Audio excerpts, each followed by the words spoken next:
They all laughed when she said she was a singer. Then she left everyone speechless.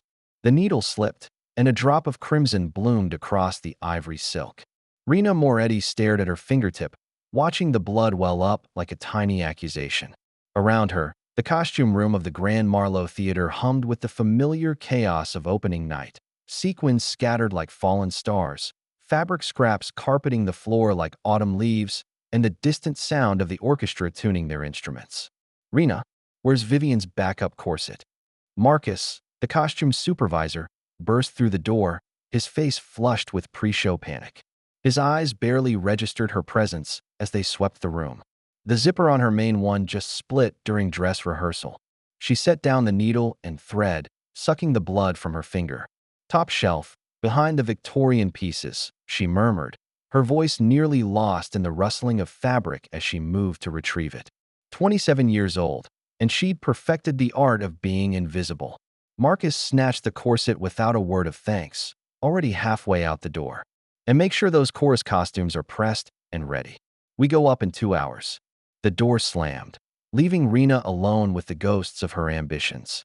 She picked up the ivory gown again, Vivian Leroux's costume for the second act of The Tragedy of Light, and resumed her delicate work. Each stitch was perfect, invisible, designed to make someone else shine. Through the thin walls, she could hear Vivian's voice echoing from the stage during final rehearsal. The soprano's notes soared through the theater like golden birds, effortless and pure. Rena's chest tightened with a familiar ache. She knew every note of that aria, every breath, every subtle inflection that made the audience weep. She had been 10 when her mother first brought her to the Grand Marlowe. Elena Moretti had been a seamstress then, taking in extra work to make ends meet after Rena's father abandoned them. While Elena mended costumes late into the night, young Rena would sit in the empty theater, watching rehearsals from the shadows, absorbing every song, every gesture, every moment of magic. "Mama, I want to sing like that," she had whispered one evening, watching a soprano take her bow to thunderous applause. Elena had smiled sadly, her fingers never pausing in their work. "Dreams are beautiful, mia cara, but they don't pay the rent." When Elena died in a car accident during Rena's junior year of high school, the theater became both her sanctuary and her prison. The management offered her Elena's old job out of pity, and Rena took it out of desperation. College, voice lessons, auditions, all became impossible luxuries when survival demanded every hour, every dollar. Now, 17 years later, she was still here, still invisible, still dreaming in silence. The ivory gown was perfect again, the tiny puncture wound from her needle completely camouflaged. Just like her, Rena thought bitterly, all the damage hidden beneath a flawless surface. She hung the dress carefully on its padded hanger and checked her watch. 1 hour until curtain. The theater would be filling with the city's elite, politicians, socialites, critics who could make or break careers with a single review. They would see Vivian Leroux transform into the tragic heroine, would watch her soar through the most demanding arias ever written, would give her standing ovations that would launch her to international fame. And Rena would be in the costume room, cleaning up the aftermath. The stage manager's voice crackled through the intercom. "Half hour to places." Half hour. Rena's hands stilled on the fabric. In 30 minutes, the curtain would rise. In 30 minutes, the Tragedy of Light would begin its run that was expected to catapult the Grand Marlowe into the same league as the Met, La Scala, Covent Garden. In 30 minutes, dreams would come true, just not hers. She walked to the small mirror mounted on the wall, the same mirror where she'd watched her mother apply lipstick before rushing to fix a last-minute costume crisis. Rena's reflection stared back, dark hair pulled into a severe bun, olive skin pale from years of working under fluorescent lights, brown eyes that had learned to hide their longing behind a mask of professional efficiency. "I know the part," she whispered to her reflection, the words barely audible. Every note. The mirror offered no response, just her own face looking back with a mixture of resignation and defiance that she'd worn for so long it felt like a second skin. Somewhere in the distance, Vivian's voice rose in a practice scale, each note crystal clear and devastating. Rena closed her eyes and let the sound wash over her, imagining for just a moment that it was her voice filling the theater, her breath giving life to the composer's dreams. When she opened her eyes, the moment had passed. The mirror showed only what it had always shown. A woman who had learned to live in the shadows, who had traded her dreams for survival, who had become so skilled at being invisible that sometimes she wondered if she truly existed at all. The intercom crackled again. 15 minutes to places. 15 minutes. Rena turned away from the mirror and began gathering the costume pieces for the final check. Outside, the theater was coming alive with the electric energy of opening night. Inside the costume room, she prepared once again to help others shine while she remained in the darkness. She had no idea that in less than 2 hours, her carefully constructed world of shadows and silence would explode into light. The Grand Marlowe Theater gleamed like a jewel in the heart of the city. Red carpets cascaded down the front steps, flanked by photographers whose flashes painted the evening in bursts of silver light. Limousines discharged their glittering passengers, women in gowns that cost more than Rena's yearly salary, men in tuxedos so perfect they seemed carved from midnight itself. Inside, the theater buzzed with the particular energy of opening night. The chandeliers cast golden light over the gathering crowd, their crystals catching and throwing back the sparkle of diamonds and champagne glasses. This was the event of the season, the Grand Marlowe's ambitious production of The Tragedy of Light, a modern opera that had been 20 years in the making. Rena moved through the backstage chaos like a ghost, her arms full of last-minute costume adjustments. The narrow corridors thrummed with nervous energy, singers running through vocal warm-ups, dancers stretching against the walls, musicians tuning their instruments in the orchestra pit below. The air was thick with rosin dust, hairspray, and the metallic tang of stage makeup. Rena, David Chun, the stage manager, appeared at her elbow, his headset crackling with chatter from the technical crew. "Vivian needs you in dressing room 1. Something about the shoulder strap on her Act 3 gown." She nodded and hurried toward the star dressing rooms, past the chorus members who barely acknowledged her existence. They were all younger than her, most of them fresh from conservatory programs, their eyes bright with the certainty that talent and hard work would be enough. Rena remembered that feeling. Sometimes she wondered if forgetting it had been a blessing or a curse. Dressing room 1 was a study in controlled chaos. Vivian Leroux sat before an illuminated mirror, her reflection multiplied into infinity by the vanity's trifold design. Her makeup was flawless, porcelain skin highlighted with just enough color to read under the stage lights, eyes lined with precision that would make a surgeon envious. Her dark hair was swept into an elaborate updo, secured with pins that cost more than most people's rent. Finally, Vivian said without looking up from her mirror, "This strap is digging into my shoulder. I can't move my arm properly." Rena knelt beside the chair, examining the offending strap. It was a minor adjustment, a matter of loosening the internal structure by perhaps half an inch. "I can fix this in just a few minutes. See that you do." Vivian's voice carried the casual dismissal of someone who had never doubted her place in the world. "I refuse to be uncomfortable during the death scene. That aria is demanding enough without fighting my costume." As Rena worked, she caught fragments of conversation from the mirror's reflection. Vivian was speaking with her agent, a sharp-featured woman named Patricia who managed half the opera stars in the country. "The Times critic is here," Patricia was saying, her voice low but urgent. "Front row, center. Johnson from the Tribune is in the box seats. This performance needs to be perfect, Vivian." "Perfect. It will be." Vivian's confidence was absolute. "I've been preparing for this role for 2 years. I know every breath, every gesture. Tonight, I become a star." Rena's hands stilled for a moment. 2 years. Vivian had been preparing for 2 years, while Rena had been living with this music for 17 years. Every rehearsal, every performance, every note etched into her memory like scripture. "There," Rena said, testing the strap. "That should be much more comfortable." Vivian moved her arm experimentally. "Better. Now go. I need to center myself before places." Rena gathered her sewing kit, but as she reached the door, Vivian's voice stopped her. "Oh, and Rena, make sure my water bottle is filled with room temperature water. Not cold, not warm. Room temperature. And add just a touch of honey." "Of course." As Rena left the dressing room, she heard Patricia's voice resume. "Remember, darling, after tonight, everything changes.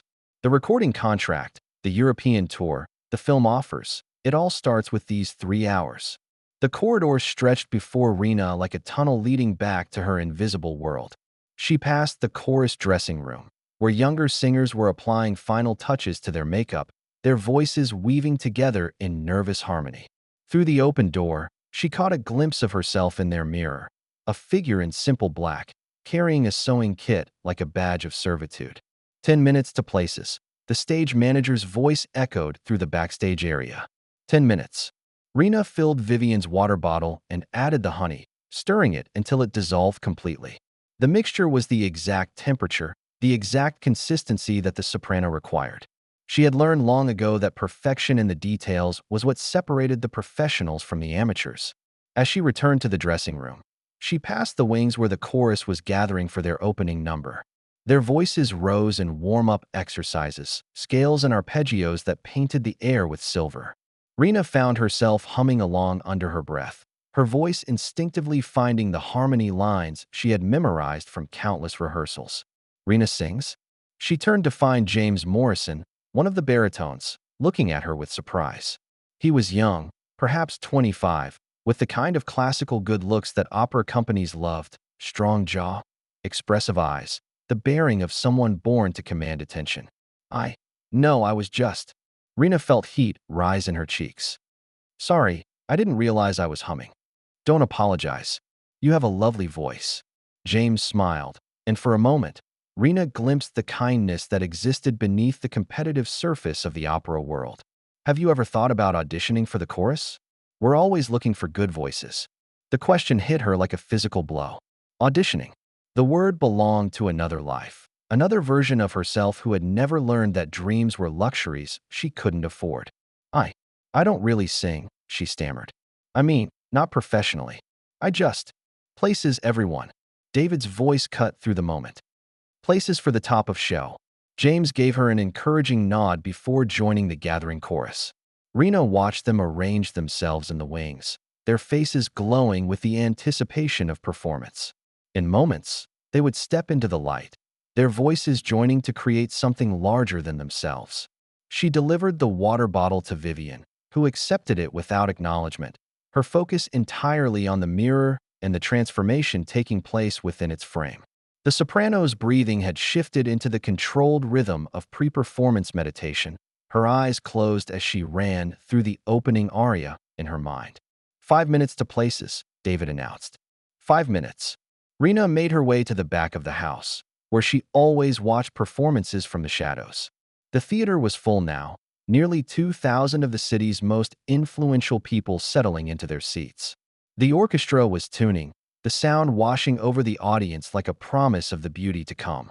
She found her usual spot in the wings, stage left, where she could see everything without being seen. The red curtain hung before her like a veil between worlds. On one side, the audience in their finery, waiting to be transported. On the other, the singers and dancers preparing to become something more than human. The house lights dimmed, and a hush fell over the theater.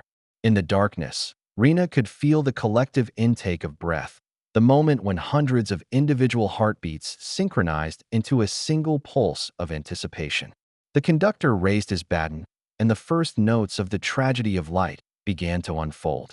The music was haunting, modern but accessible, with melodies that seemed to reach directly into the soul. Rena knew every phrase, every dynamic marking, every subtle harmonic shift that would make the audience lean forward in their seats. As the curtain rose, revealing the elaborate set, a city at twilight, all gleaming surfaces and deep shadows, Rena felt the familiar ache in her chest. This was her world, the only world she had ever truly understood. But she was doomed to watch it from the edges, to know it intimately, while remaining forever separate from its magic. The chorus entered, their voices rising in the opening ensemble. Their sound was beautiful, perfectly rehearsed, technically flawless. But as Rena listened, she found herself imagining different choices, different interpretations, different ways to make the music breathe and pulse with life. She closed her eyes and let the music wash over her, unaware that in less than an hour, everything she thought she knew about her place in the world would change forever. The first act unfolded like a dream made manifest. From her position in the wings, Rena watched the story come to life. a tale of love and loss set against the backdrop of a city caught between darkness and light. The singers moved across the stage with practiced grace, their voices weaving together in harmonies that seemed to make the very air shimmer. But it was Vivian who commanded the stage. Her presence was magnetic, her voice a perfect instrument that could whisper one moment and soar to the rafters the next. The audience was entranced, leaning forward in their seats during her solo passages, holding their breath during the dramatic confrontations. Rena knew she should feel proud. She had helped create this moment, had sewn the costumes that made the singers look like gods, had ensured that every detail was perfect. But instead, she felt hollow, as if she were watching her own life from the outside. The first act ended to thunderous applause. The curtain fell, and the backstage area erupted into controlled chaos as singers rushed to their dressing rooms for costume changes. Rena moved through the crowd, checking on costumes, making minor adjustments, ensuring that everything was ready for Act 2. "Brilliant," she heard someone say. "Absolutely brilliant." "Vivian is transcendent," another voice added. "This is star-making stuff." Rena helped several chorus members with quick changes, her fingers flying over hooks and zippers with practiced efficiency. Around her, the singers chattered excitedly about the audience's response, about the critics in the front row, about the career opportunities that would surely follow. 15 minutes to places for Act 2, David announced. 15 minutes. Rena made her way to Vivian's dressing room to check on the soprano's costume change. The Act 2 gown was more elaborate than the first. Deep burgundy silk with intricate beadwork that caught the light like captured stars. It was one of Rena's finest creations, a piece that had taken her 3 months to complete. But when she reached the dressing room, she found Vivian sitting at her vanity, her face pale and drawn. The soprano was sipping from a mug of tea, her hands trembling slightly. "Are you all right?" Rena asked, genuine concern in her voice. Vivian looked up, and Rena saw something she had never seen before in the soprano's eyes: vulnerability. "I think I'm coming down with something," Vivian said, her voice slightly hoarse. "My throat feels strange. Tight. Maybe you should warm up gently," Rena suggested. "Sometimes. I know how to manage my voice," Vivian snapped, but there was no real heat in it. She was scared, Rena realized. The invincible soprano was scared. 10 minutes to places. David's voice echoed through the intercom. Vivian stood and moved to the costume rack, where her Act 2 gown hung waiting. But as she reached for it, she began to cough. Not the delicate throat clearing of a careful singer, but deep, harsh spasms that shook her entire body. "Vivian." Rena stepped forward, alarmed. The soprano doubled over, her coughing becoming more violent. When she finally straightened, her face was flushed, her breathing labored. "I'll be fine," she said, but her voice was noticeably weaker. "Just help me into the dress." Rena helped her out of the first act costume and into the burgundy gown, her movements careful and practiced. But she could feel the heat radiating from Vivian's skin, could see the way the soprano's hands shook as she tried to hold still. "Places for Act 2, David announced. "Places, everyone." Vivian took a deep breath and straightened her shoulders. "I can do this," she whispered, as much to herself as to Rena. "I have to do this." They walked together toward the stage, where the rest of the cast was gathering in the wings. The orchestra was already in position, the conductor waiting for the signal to begin. The audience, refreshed from intermission, settled back into their seats with the anticipation of more magic. The second act opened with a quartet, Vivian and 3 other principals weaving their voices together in a complex harmony that set up the evening's central conflict. From the wings, Rena watched as the soprano took her position, her posture perfect, her face a mask of professional composure. The music began, and for the first few minutes, everything seemed normal. Vivian's voice blended beautifully with the others, her acting convincing and nuanced. But Rena, who had heard the soprano sing this role dozens of times, noticed small things: a slight breathiness in the higher notes, a moment of hesitation before a difficult passage, a tightness in the voice that hadn't been there in the first act. The quartet ended, and the other singers exited, leaving Vivian alone on stage for her big aria, the emotional centerpiece of the opera, a 7-minute tour de force that would make or break the entire production. The orchestra began the familiar introduction, and Vivian stepped forward into the spotlight. She looked radiant in the burgundy gown, every inch the tragic heroine. The audience leaned forward, ready to be transported. Vivian opened her mouth and began to sing. The first phrases were beautiful, her voice warm and expressive. But as she moved into the more demanding sections, Rena heard it, a slight roughness, a grain in the voice that hadn't been there before.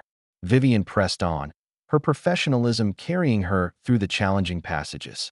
Then, in the middle of the area's most soaring phrase, it happened. Vivian's voice cracked. Not a small crack, not something that could be covered or explained away. A full, devastating crack that rang through the theater like a gunshot. The soprano's eyes widened in horror, but she tried to continue, to push through the moment. She began to cough. At first, it was just a small cough, barely audible over the orchestra. But it grew worse, more violent, until she was doubled over on stage, her body racked with spasms. The conductor, unsure whether to stop or continue, kept the orchestra playing for a few more measures before finally cutting them off. The theater fell silent. 2,000 of the city's most influential people sat in stunned silence as Vivian Leroux, the woman who was supposed to become a star that night, collapsed to her knees on the stage. From the wings, Rena watched in horror as several cast members rushed to help the soprano. David's voice crackled urgently through the headsets. Curtain down. Curtain down now. The red curtain fell, hiding the chaos from the audience. But Rena could hear the murmurs beginning, the whispers of confusion and concern that would soon become a roar of disappointment. They helped Vivian to her feet and guided her off stage. Her face was pale, her breathing shallow. "I'm sorry," she whispered, her voice barely audible. "I'm so sorry." "Get her to the dressing room," David ordered. "Call the doctor. And somebody figure out what the hell we're going to do." The theater's doctor arrived within minutes, confirming what everyone already knew. Vivian had developed a severe case of laryngitis, made worse by the stress of performance. She wouldn't be able to continue, possibly not for days. "Where's the understudy?"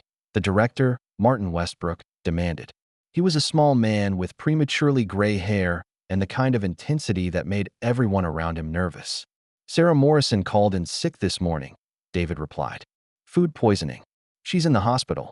"Then get me the second understudy." "There isn't one. Budget cuts, remember? We only allocated for one understudy per principal role." Martin's face went white. Outside, they could hear the audience beginning to stir, their patience wearing thin. The house manager would have to make an announcement soon, and it would have to be devastating. The production would have to be canceled. "We're ruined," Martin muttered, running his hands through his hair. 20 years of preparation, the most important opening night in the theater's history, and we're ruined. The cast and crew stood in stunned silence. Rena felt her heart breaking for all of them. For Vivian, whose career-defining moment had been stolen by illness. For the other singers who had worked so hard. For the director who had poured his life into this production. And then, in the silence, she heard her own voice. "I know the part." Everyone turned to look at her, as if noticing her for the first time. Martin's eyebrows rose in confusion. "What did you say?" Rena's heart was pounding, but she forced herself to speak clearly. "I know Vivian's part. Every note, every word, every entrance and exit. I've heard it performed dozens of times." Someone in the group laughed, a short, bitter sound. "The costume girl? You can't be serious." "I am serious," Rena said, her voice growing stronger. "I've been here for 17 years. I know this opera better than anyone." Martin stared at her as if she had suggested flying to the moon. "You're a seamstress, not a singer." "I'm both," Rena replied, the words coming from a place of truth she had kept buried for so long. "I've always been both." The director looked around the group, his desperation warring with his skepticism. The house manager appeared at his elbow. "Martin, I need to know what to tell the audience. They're getting restless." Martin's gaze returned to Rena. "You really know the part?" "Every note." "Can you sing it?"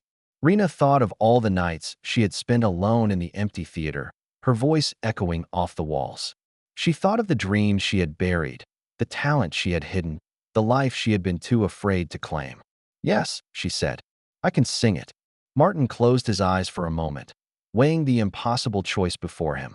Cancel the most important production in the theater's history, or trust a seamstress who claimed she could save the show. When he opened his eyes, his decision was made. "Get her into costume," he said. We have 5 minutes. The next few minutes passed in a blur of motion and panic. Rena found herself surrounded by a team of dressers, makeup artists, and hairstylists, all working with the efficient desperation of people who knew they were attempting the impossible. "This is insane," someone muttered as they helped her out of her simple black work clothes. "Absolutely insane." "The dress won't fit," another voice added. "Vivian's a size 2. This girl is at least a 4. But Rena knew her own work better than anyone. "The burgundy gown has internal corseting," she said, her voice steady despite the chaos around her. "I designed it to be adjustable for quick changes. It will fit." They pulled the elaborate gown over her head, and Rena felt the familiar weight of her own creation settling around her. The beadwork caught the harsh fluorescent lights of the dressing room, throwing sparkles across the walls like captured stars. "I need to do something about her hair," the head stylist said, attacking Rena's simple bun with professional efficiency. "And her makeup is all wrong for the stage lights." "We don't have time for a full transformation," Martin said, pacing behind them. "Just make her look like she belongs up there." As they worked, Rena caught glimpses of herself in the mirror. The woman looking back was a stranger, someone who wore silk and beadwork instead of cotton and thread, someone whose dark hair fell in elegant waves instead of being pulled back in a utilitarian bun. "5 minutes," David announced over the intercom. "5 minutes until we resume." "I need to warm up," Rena said, surprising herself with the steadiness of her voice. "There's no time," Martin replied. "You'll have to warm up as you go." But Rena shook her head. "I won't go on stage with a cold voice. Give me 2 minutes." She moved to the corner of the dressing room and began the vocal exercises her mother had taught her years ago, simple scales and arpeggios that awakened the voice gradually, safely. The other people in the room fell silent as her voice filled the space, pure and clear and unmistakably beautiful. "My God," someone whispered. "She really can sing." As Rena warmed up, she felt something awakening inside her, not just her voice, but her entire being. For 17 years, she had been half alive, existing in the shadows of other people's dreams. Now, for the first time since her mother's death, she felt whole. "Places, everyone," David announced. "Places for the resumption of Act 2. Martin gripped Rena's shoulders, his eyes intense. "Listen to me. You don't have to be perfect. You just have to get through it. The audience is sympathetic. They know something went wrong. They'll forgive small mistakes." Rena nodded, but inside, she knew he was wrong. She wouldn't need forgiveness. She had been preparing for this moment her entire life, even when she hadn't known it. They walked toward the stage together, the cast and crew parting before them like water. Rena could feel their eyes on her, their mixture of hope and terror, their desperate need for her to succeed. As they reached the wings, Martin turned to her one last time. "What's your last name?" "For the program notes." "Moretti," Rena said. "Rena Moretti." "Rena Moretti," he repeated, as if testing the name. "Tonight, you either save this theater or destroy it. Are you ready?" Rena looked out at the stage, where the lights were coming up and the orchestra was preparing to resume. Beyond the curtain, she could sense the audience, 2,000 people waiting to see if the magic could be restored. "I'm ready," she said. The curtain rose, and Rena walked into the light. The theater was silent as she took her position center stage. She could see the faces in the front row, their expressions a mixture of curiosity and skepticism. These people had come to see Vivian Leroux become a star. Instead, they were getting a seamstress in a borrowed dress. The conductor raised his baton, and the orchestra began the introduction to the aria. Rena felt the familiar music wash over her, and with it came a sense of coming home. This was where she belonged. This was who she was meant to be. She opened her mouth and began to sing. The first note rang out clear and true, filling the theater with a sound that was both powerful and intimate. It was not Vivian's voice. It was something entirely different, something that seemed to come from the very soul of the music itself. The audience leaned forward, their skepticism melting into wonder. This was not a seamstress pretending to be a singer. This was a singer who had been disguised as a seamstress. As Rena moved through the aria, she felt herself transforming. The shy, invisible woman who had spent years hiding in the shadows was gone, replaced by someone who commanded the stage with effortless grace. Her voice soared through the difficult passages, not with the technical perfection of a conservatory graduate, but with the raw honesty of someone who had lived every word she sang. The aria built to its climax, and Rena's voice rose to meet it. The high notes came easily, spinning out over the orchestra like silver thread. But it was not just the beauty of her voice that held the audience spellbound. It was the emotion behind it, the sense that she was not just singing about tragedy and loss, but drawing from her own deep well of longing and hope. The final phrase floated out over the theater, achingly beautiful in its simplicity. As the last note faded, Rena stood in the center of the stage, her chest rising and falling with the effort of the performance. The silence stretched on for what felt like an eternity. Then, from somewhere in the balcony, a single person began to clap. The sound was soon joined by another, then another, until the entire theater erupted in applause. People rose to their feet, their faces shining with the kind of joy that comes from witnessing something truly extraordinary. From the wings, Rena could see Martin watching her with undisguised amazement. The other cast members were staring at her as if she were a creature from another world. David was shaking his head in disbelief, a smile spreading across his face. But Rena barely noticed any of them. She was lost in the moment, in the connection she felt with the audience, in the realization that she was exactly where she was meant to be. The applause continued for what felt like forever, but eventually, the show had to go on. The other singers returned to the stage, and the opera continued. But something had changed. The production had been elevated from merely excellent to transcendent, and everyone in the theater knew it. As the second act drew to a close, Rena found herself part of the ensemble pieces, her voice weaving through the harmonies with the ease of someone who had been born to sing. The other performers, initially skeptical, began to respond to her presence, their own performances lifting to match her level of commitment. The act ended to another thunderous ovation. As the curtain fell, Rena felt hands on her shoulders, voices congratulating her, faces beaming with pride and amazement. "That was incredible," James Morrison said, his eyes bright with admiration. "I've never heard anything like it." "Where did you learn to sing like that?" another cast member asked. But before Rena could answer, Martin was there, gripping her hands with an intensity that bordered on desperation. "Can you do it again?" he asked. "The third act? It's even more demanding than what you just sang." Rena looked at him, then at the faces surrounding her, all of them hoping, all of them believing in her now in a way they never had before. "Yes," she said, "I can do it." As they prepared for the final act, Rena felt a sense of destiny settling around her like a cloak. She had spent 17 years preparing for this moment, 17 years of silent rehearsals and hidden dreams. Now, with one act remaining, she was about to complete the transformation from invisible seamstress to opera singer. The third act would be her true test. It would determine whether tonight was just a fluke or the beginning of something extraordinary. The curtain rose, and Rena walked back into the light, ready to claim the life she had always been meant to live. The third act of The Tragedy of Light was a masterpiece of dramatic construction, a 40-minute tour de force that would test every aspect of Rena's abilities as a performer.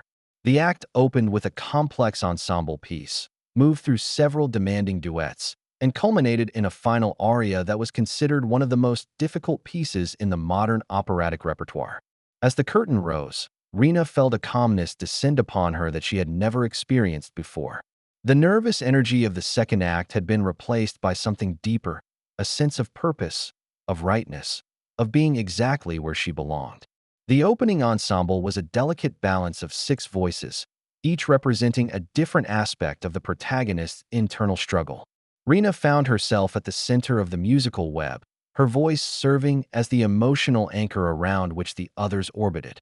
The other singers, initially uncertain about how to interact with this unknown quantity, soon discovered that she was not just holding her own, but elevating everyone around her. "She's extraordinary," whispered one of the chorus members from the wings. "Listen to how she's supporting the others while never losing her own line." From the audience, the response was electric. The skeptical faces in the front row had been replaced by expressions of wonder and delight. Critics who had come prepared to write about Vivian Leroux's triumph were frantically revising their reviews in their minds, trying to find words to describe what they were witnessing. As the ensemble piece ended, Rena found herself alone on stage for the first of her solo moments in the third act. This was a different kind of aria than the second act, more introspective, more vulnerable, requiring her to strip away all pretense and reveal the character's deepest fears. She had sung this piece countless times in the empty theater, but never with an orchestra, never with an audience, never with the weight of everyone's expectations pressing down on her. Yet as the familiar melody began, she felt not pressure but freedom, the freedom to finally be herself, completely and without apology. Her voice floated out over the theater, not as a performance, but as a confession. Every word carried the weight of her own buried dreams, her own years of silence, her own journey from invisibility to this moment of blazing truth. The audience was completely still, afraid to breathe lest they disturb the magic unfolding before them. In the wings, Martin stood transfixed. He had directed opera for 30 years, had worked with some of the greatest voices of his generation, but he had never heard anything like this. This was not technique. This was artistry of the highest order, the kind that transformed entertainment into transcendence. "Who is she?" he whispered to David, who was monitoring the performance from the stage manager's position. "She's been here for 17 years, David replied, his voice filled with wonder. 17 years, and none of us knew. The aria built to its climax, and Rena's voice rose to meet the challenge. But instead of the athletic display of vocal gymnastics that lesser singers might have attempted, she chose restraint, a moment of absolute stillness that somehow contained more power than any fortissimo could have achieved. The effect was devastating. In the front row, the critic from the Times found himself wiping away tears. In the balcony, hardened opera lovers who had heard everything were leaning forward, their faces transformed by something approaching reverence. As the aria ended, the silence stretched on for several heartbeats before the applause began, not the polite acknowledgement of a job well done, but the kind of ovation that comes from witnessing something historic. But Rena barely heard it. She was already moving into the next scene, her focus entirely on the story she was telling, the character she was embodying, the music she was serving. She had found her element, and she was not about to let anything pull her out of it. The final 20 minutes of the opera passed in a blur of musical and dramatic intensity. Rena moved through the complex staging with the confidence of someone who had visualized every moment 1,000 times. Her voice remained strong and clear, her characterization deepening with each scene. The other performers found themselves rising to match her level of commitment. The baritone singing opposite her discovered colors in his voice he had never explored. The mezzo-soprano playing her rival found new depths of jealousy and pain. Even the chorus, usually content to provide background, began to sing with the urgency of people who knew they were part of something special. But it was the final aria, the character's death scene, that would determine whether the evening would be remembered as a triumph or a noble failure. The piece was a 7-minute musical marathon that required not just technical mastery, but the ability to sustain an emotional arc that would leave the audience emotionally devastated. As the orchestra began the haunting introduction, Rena felt the weight of the moment. Everything she had worked for, everything she had dreamed of, everything she had sacrificed, it all came down to the next 7 minutes. She began to sing, and from the first note, it was clear that something extraordinary was happening. Her voice, which had been beautiful all evening, now took on an otherworldly quality. She was not just singing about death. She was channeling every loss, every disappointment, every moment of despair she had ever experienced, and transforming it into something beautiful. The audience was spellbound. In the balcony, an elderly woman who had been attending the opera for 60 years turned to her companion and whispered, "I've never heard anything like this." Never. The aria built through its various sections, each one more demanding than the last. Rena navigated the technical challenges with ease, but it was her emotional commitment that made the performance unforgettable. She was not just acting, she was living every moment, every breath, every heartbreak. As the piece approached its climax, Rena's voice soared to a high note that seemed to hang in the air forever. Not just a display of vocal power, but a cry of pain and release that seemed to come from the depths of her soul. The note floated over the theater like a prayer, beautiful and terrible and completely honest. The final phrases were sung with a fragility that made the audience hold its breath. Rena's voice became smaller, more intimate, as if she were sharing a secret with each individual listener. The character's death was not dramatic. It was inevitable, peaceful, almost welcome. The last note faded into silence, and Rena collapsed on stage, her character's journey complete. The theater was absolutely still, 2,000 people frozen in a moment of perfect emotional suspension. Then, from somewhere in the back of the theater, someone began to clap. The sound was soon joined by another, then another, until the entire theater erupted in the kind of ovation that opera lovers dream about but rarely experience. People leaped to their feet, their faces wet with tears, their voices joining in a roar of appreciation that seemed to make the very walls of the theater shake. Rena rose slowly, her chest heaving with the effort of the performance. As she looked out at the audience, she saw faces transformed by joy and wonder. These people had come to see one show and had witnessed something entirely different, the birth of a star. The other cast members joined her on stage, their faces beaming with pride and amazement. James Morrison reached for her hand, squeezing it with genuine affection. The conductor turned from his podium to applaud, his face shining with the kind of joy that comes from being part of musical history. But it was the sight of Martin in the wings that made Rena's heart skip. The director was applauding with tears streaming down his face, his expression one of pure wonder. Behind him, she could see the stage crew, the costume team, the people who had worked alongside her for years without ever knowing what she was capable of. The applause continued for what felt like forever. Rena took bow after bow, each one met with renewed enthusiasm from the audience. Flowers began to appear on the stage, first a few scattered bouquets, then what seemed like an entire garden's worth. As the curtain finally fell, the cast and crew surrounded Rena, their voices a chorus of congratulations and amazement. But through the crowd, she saw a familiar figure pushing toward her, Patricia, Vivian's agent, her sharp eyes bright with professional interest. "We need to talk," Patricia said, her voice cutting through the celebration. "Tonight." Before Rena could respond, Martin was there, his hands on her shoulders. "That was the most extraordinary performance I've ever witnessed," he said, his voice thick with emotion. "You didn't just save the show, you made it immortal." As the celebration continued around her, Rena felt a sense of completion she had never experienced before. She had spent 17 years preparing for this moment, 17 years of silent rehearsals and hidden dreams. Now, finally, she had claimed her place in the world of light and music and magic. The Grand Marlowe Theater had emptied slowly, the audience reluctant to leave, as if departing would break the spell of what they had witnessed. Critics huddled in corners, furiously rewriting their reviews. Society patrons lingered in the lobby, their conversations animated by the kind of excitement that comes from being present at a historic moment. Backstage, Rena sat in Vivian's dressing room, still wearing the burgundy gown she had created with her own hands. The beadwork caught the light from the vanity bulbs, creating patterns of stars across the walls.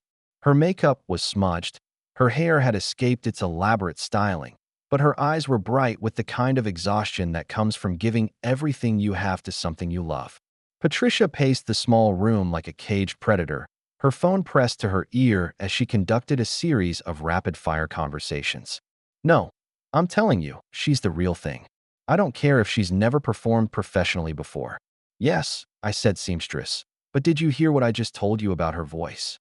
Through the open door, Rena could see the other cast members packing up their belongings, their faces still glowing with the afterglow of triumph. James Morrison appeared in the doorway, his stage makeup partially removed, revealing the kind face beneath. "The cast is going to Marcello's for dinner," he said. "Will you join us?" Rena looked at him, this man who had shown her kindness when she needed it most, who had seen something in her that she had forgotten existed. "I'd like that," she said. Patricia ended her call and turned to face them. "Actually, she can't. We have meetings to set up, contracts to review, a career to launch. Do you have any idea how many people are trying to reach you right now?" "Patricia," Rena said quietly, "I appreciate your interest, but I need a moment to process all of this." The agent's expression softened slightly. "Of course. But Rena, you need to understand, what happened tonight doesn't happen often. Maybe once in a generation. We need to move quickly to capitalize on it." Before Rena could respond, Martin appeared in the doorway. Behind him stood a small group of people she didn't recognize, well-dressed, important-looking individuals with the bearing of people accustomed to making decisions that shaped other people's lives. "Rena," Martin said, his voice reverent, "there are some people who would like to meet you." The introductions were a blur of names and titles. The director of the Metropolitan Opera, the head of classical music at Sony, the artistic director of La Scala. Each one wanted to talk to her, to explore possibilities, to be part of whatever came next. "We're prepared to offer you a recording contract," the Sony executive said. "Full album, international distribution, marketing budget that would make Vivian Leroux jealous. The Met has an opening in our Young Artist program," another added. "We could fast-track you into major roles within 2 years. La Scala is mounting a new production of Tosca," a third voice chimed in. "The role would be perfect for your voice type." Rena listened to the offers, each one more extravagant than the last, but she found herself thinking about something else entirely. She thought about her mother, Elena, who had worked her fingers to the bone sewing costumes for other people's dreams. She thought about the empty theater at midnight, when it was just her and the music and the ghost of the woman she had always been meant to be. "I need some air," she said suddenly, standing up from the vanity chair. The group fell silent, surprised by her interruption. Patricia looked alarmed. "Rena, these people have flown in from around the world too." "I know," Rena said gently, "and I'm grateful, but I need a moment alone." She walked out of the dressing room, through the backstage corridors that had been her world for 17 years, and onto the stage. The theater was empty now, the audience gone, the orchestra pit dark. The only light came from the ghost light, a single bare bulb on a pole that kept the theater from complete darkness. She stood in the center of the stage, in the exact spot where she had sung her first aria as a professional performer. The silence was profound, different from the silence before applause. This was the silence of completion, of a circle finally closed. "I wondered where you'd gone." She turned to find Vivian Leroux standing in the wings. The soprano was dressed in street clothes, her face pale but determined. She no longer looked like a diva. She looked like a woman who had learned something important about herself. "I wanted to thank you," Vivian said, walking onto the stage. "You saved the show, saved everyone's careers, saved the theater's reputation." "I just did what needed to be done," Rena replied. "No," Vivian shook her head. "You did something much more than that. You showed us all what real artistry looks like." She paused, her voice becoming softer. "I've been singing professionally for 10 years, and I've never moved an audience the way you did tonight. I've never moved myself the way you did tonight." They stood together in the ghostly light, two women who had traveled very different paths to the same destination. "What will you do now?" Vivian asked. Rena was quiet for a moment, considering the question. "I don't know," she said finally. "For 17 years, I've known exactly what my life would look like. I'd wake up, come to work, sew costumes, go home, and dream about something else. Now you can have any life you want," Vivian finished. "Yes," Rena said. "I suppose I can." They were interrupted by the sound of applause, not the thunderous ovation of the full theater, but the steady, appreciative clapping of a small group. Rena looked up to see the cast and crew gathered in the wings, their faces beaming with pride and affection. James Morrison stepped forward, a bouquet of roses in his hands. "We wanted to give you these," he said, "and to tell you that we're honored to have shared the stage with you tonight." As Rena accepted the flowers, she felt tears welling up in her eyes. These people, her colleagues, her friends, her extended family, they had seen her transform from invisible seamstress to opera singer, and they had celebrated every moment of it. "Thank you," she said, her voice thick with emotion. "All of you. You've given me the greatest gift anyone could ever receive, the chance to become who I was always meant to be." The group began to disperse, heading off to their celebration dinner, but Martin lingered behind. "Rena," he said, "I want you to know that you'll always have a home here at the Grand Marlowe. Whatever you decide to do with your career, whatever offers you accept, you'll always be part of our family." She nodded, unable to speak past the lump in her throat. As the theater emptied again, Rena found herself alone with the ghost light and her thoughts. She walked to the edge of the stage and looked out at the empty seats, imagining them filled with faces transformed by music and emotion. Her phone buzzed with a text message. She pulled it out and saw dozens of missed calls, countless messages from reporters, agents, opera companies, and friends she hadn't heard from in years. But the text that caught her attention was from a number she didn't recognize. Saw the live stream online. Mom would be so proud. You were magnificent. Your cousin Maria? Rena smiled, remembering her mother's sister's daughter, who had moved to Italy years ago. The performance had been live streamed? She hadn't even known. But somehow, the idea that her mother's family had witnessed her moment of triumph made it feel complete. She made her way back to the dressing room, where Patricia was waiting with a stack of contracts and a phone that seemed to ring constantly. Ready to change your life? The agent asked. Rena looked at herself in the mirror one last time. The woman in the beaded gown. The woman who had stepped out of the shadows and into the light. Tomorrow, she would have to make decisions about contracts and roles in the shape of her future career. Tomorrow, she would have to figure out how to navigate the world of professional opera, with all its politics and pressures and possibilities. But tonight, she was simply Rena Moretti, the girl who had learned to sing in her mother's shadow, who had spent 17 years preparing for a moment she didn't know was coming, who had finally found the courage to claim the life she had always been meant to live. Yes, she said, turning away from the mirror. I'm ready.